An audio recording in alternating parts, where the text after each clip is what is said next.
E aí, pessoal, estamos de volta, Samuel, Isabela, e nós estamos aqui para parte 2 do nosso vídeo sobre a nossa conversão. Então, se tem parte 2, teve parte 1? Tem. Parte 1 já está disponível no nosso canal aí. Isso aí. Vamos colocar aqui o cardzinho para você acompanhar, o testemunho da Isabela, poderoso. Deus tem transformado, tem usado grandemente essa varoa. Amém?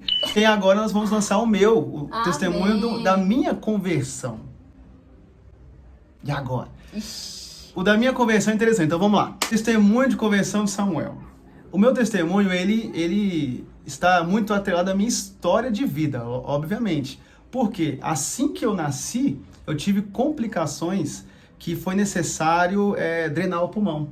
Tirar ali pus, o que tinha e tal. E eu fiquei internado no hospital muito tempo. E eu lembro que... Não lembro, né? Não tem como lembrar. Mas meu pai me conta que ele ia no hospital sempre, e a minha mãe também falando disso e tal, que passamos muita dificuldade, eu sempre adoecia fácil, nasci em São Paulo, pra quem não sabe. É frio também, né? No ano de 1500, não, 500 não.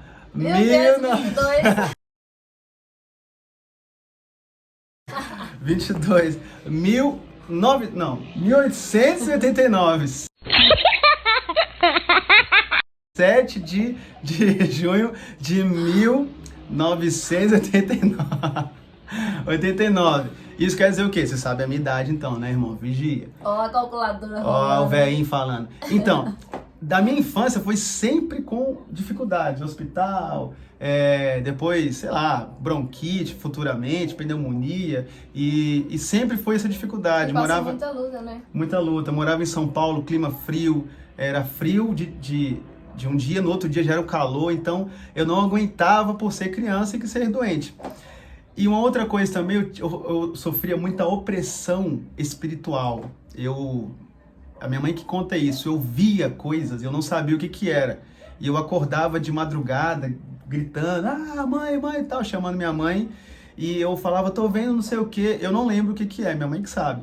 E ela orava comigo, a gente orava, e aí eu acalmava e começava a dormir. Tanto que a primeira oração que eu aprendi foi o Pai Nosso. Minha mãe orava comigo. Pai Nosso, que estás no céu, santificado. E aquilo ia me acalmando, sendo criança. Então, olha a importância de orarmos com as crianças. Porque a gente não sabe o que ela tem enfrentado. E o inimigo tenta oprimir muito as crianças, né? Com certeza. Hoje em dia, principalmente, a gente vê o quão grandes são os ataques em relação às crianças. Então, até um parênteses, né? Você que tem criança, sempre fique de olho, porque às vezes a criança tá chorando, tá desnutrida, tá ali, não consegue alimentar, não consegue fazer as coisas com alegria, às vezes é porque o inimigo tá ali, né? Oprimindo. E era o que eu sofria. Eu acordava, igual eu falei, de madrugada, gritando, e só acalmava quando a minha mãe orava comigo. Ela vinha e orava e eu começava a acalmar. E aí, a partir daí, eu comecei a ter um apego e um desejo por Deus, que eu não sabia o que era, desde criança.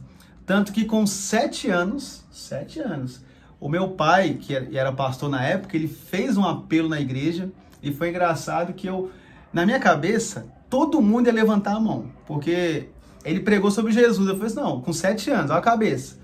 Pensei assim, Jesus é muito bom, todo mundo vai querer. E aí, né, ele faz o apelo, eu com empolgação levanto a mão, eu! Aí eu olho pra trás assim, ninguém tinha levantado.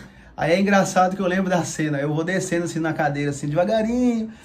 Só encolhendo. Aí meu pai, Samuel, você quer? Então vem aceitar Jesus. E com 7 anos, eu lembro que eu decidi por Jesus, com 7 anos de idade. Nossa, que legal. Não sabia nem o que estava acontecendo, mas ali com 7 anos, Deus já começou a trabalhar, já começou a forjar e a direcionar. E a partir daí, eu comecei na área da música, com o meu pai. Meu pai me ensinava algumas músicas e tal. Lógico que não com 7 anos, mas com 10 anos, 12 anos, eu fui pegando o violão e começando a tocar.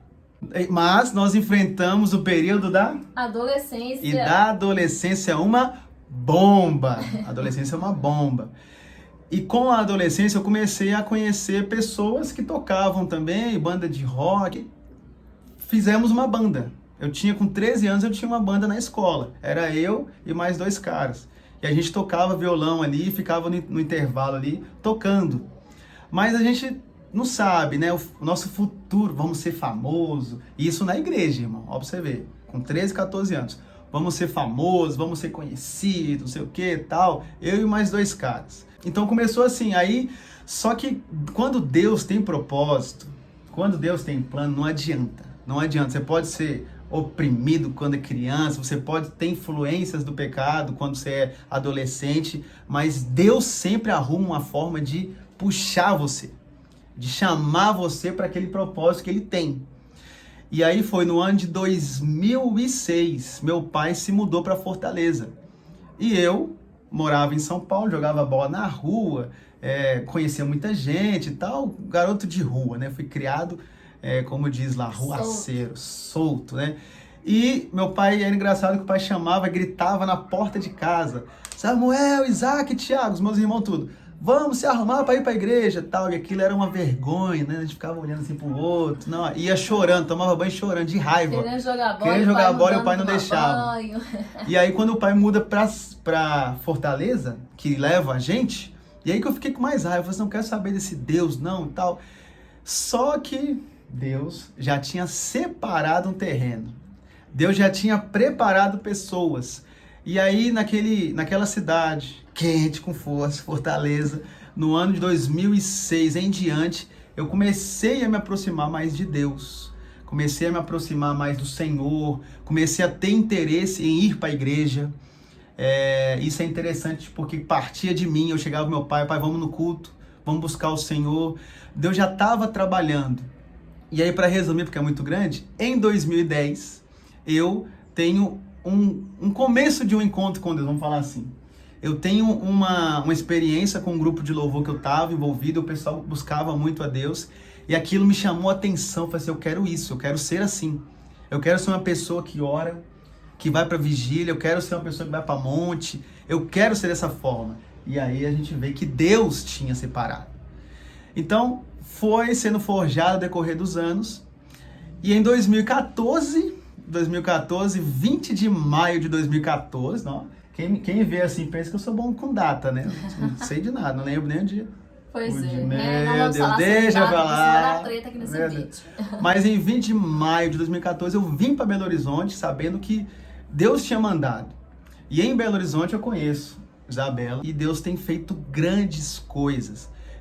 A gente tem crescido juntos, né? Casamos em 2020, de novo, em 2020, Deus abençoando. Isso é só um resumo, Depois a gente fala mais, cada detalhe, resumo do resumo. Para falar o quê? Que quando Deus tem propósito, quando Deus tem obra, não adianta. Você é marcado. A Bíblia fala em Jeremias que ele é escolhido do ventre. Quando nós somos escolhidos do ventre da mãe, aí não adianta. Você pode fugir, você pode espernear, não adianta, viu, irmãozinho? O propósito de Deus vai aí, te busca. Você que está assistindo aí, não adianta você fugir. Deus tem um propósito para você e o tempo está acabando, não tá? Com certeza. Estamos vivendo os últimos dias. É momento de se despertar. De lembrar tudo aquilo que o Senhor já fez por você e se aproximar dele, porque senão... E Deus tem promessa com você, tá? Deus tem promessa para sua família, para você, e Ele quer usar você nessas promessas. Sim, você pode chegar aonde você pensa que pode, em Deus. Porque o desejo está no seu coração, já virou pregação. O desejo que está no seu coração, queimando, ardendo, é Deus que coloca. É o Senhor que está colocando aí um desejo de pregar. Você acha que isso vem da onde? Você acha que vem da onde o desejo de pregar? Que vem da onde o desejo de tocar, de estar no altar? É de Deus, tá? Então que esse vídeo possa servir para edificar a sua vida. Que você possa, né, ter uma experiência com Deus. Glória a Deus. Esse é um breve testemunho. Depois a gente conta mais, lança parte 3, parte 4, porque vamos detalhando cada experiência que nós tivermos. Escrevam aí nos comentários o que vocês querem ver aqui também, porque isso é muito importante para a gente poder formar um conteúdo que vocês querem ver, querem aprender, boa ideia. E o meu amor tem muitas experiências com Deus também, experiências de visões que Deus deu a ela. Eu também tenho algumas experiências que nós podemos compartilhar. Agora, nós te pedimos, compartilhe esse vídeo com alguém, para que você possa ser bênção na vida de alguém, tá bom? Que Deus abençoe sua vida, meu irmão, minha irmã. Tchauzinho. Deus te abençoe, tchau!